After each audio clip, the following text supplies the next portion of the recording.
اعوذ باللہ من الشیطان الرجیم بسم اللہ الرحمن الرحیم۔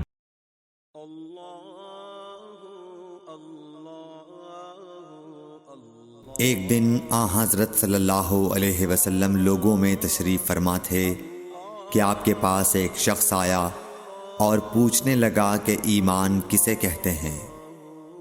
آپ صلی اللہ علیہ وسلم نے فرمایا کہ ایمان یہ ہے کہ تم اللہ پاک کے وجود اور اس کی وحدانیت پر ایمان لاؤ، اور اس کے فرشتوں کے وجود پر، اور اس اللہ کی ملاقات کے برحق ہونے پر، اور اس کے رسولوں کے برحق ہونے پر، اور مرنے کے بعد دوبارہ اٹھنے پر ایمان لاؤ۔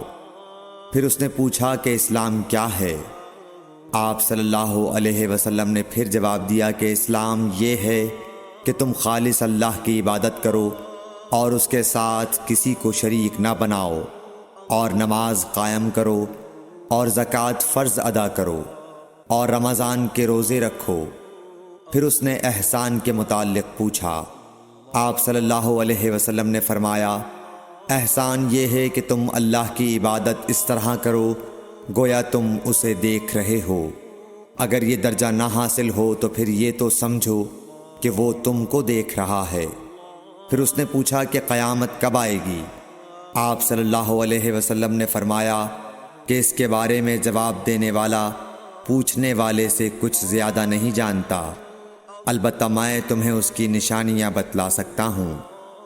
وہ یہ ہیں کہ جب لونڈی اپنے آقا کو جنے گی، اور جب سیاہ اونٹوں کے چرانے والے دیہاتی لوگ ترقی کرتے کرتے مکانات کی تعمیر میں ایک دوسرے سے بازی لے جانے کی کوشش کریں گے، یاد رکھو قیامت کا علم ان 5 چیزوں میں ہے جن کو اللہ کے سوا کوئی نہیں جانتا۔ پھر آپ صلی اللہ علیہ وسلم نے یہ آیت پڑھی کہ اللہ ہی کو قیامت کا علم ہے کہ وہ کب ہوگی۔ پھر وہ پوچھنے والا پیٹھ پھیر کر جانے لگا۔ آپ نے فرمایا کہ اسے واپس بلا کر لاؤ۔ لوگ دوڑ پڑے مگر وہ کہیں نظر نہیں آیا۔